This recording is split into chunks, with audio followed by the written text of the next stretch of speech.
How to save for a home loan deposit. You've made your decision. You want to stop renting and get on the property ladder. So the first step is saving for a deposit.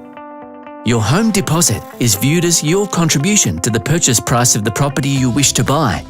You'll need to aim for at least 5%, but the greater your deposit, the more you can save.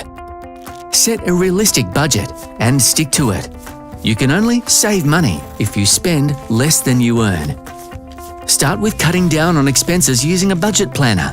This will help you watch your savings build and keeps you on top of what you are spending.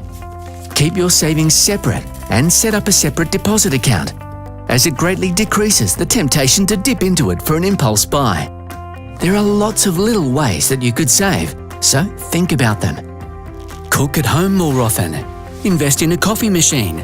And at the end of each month, you may be surprised. Why not have a look at the Mortgage Choice Savings Target Calculator on our website to see how much you could save?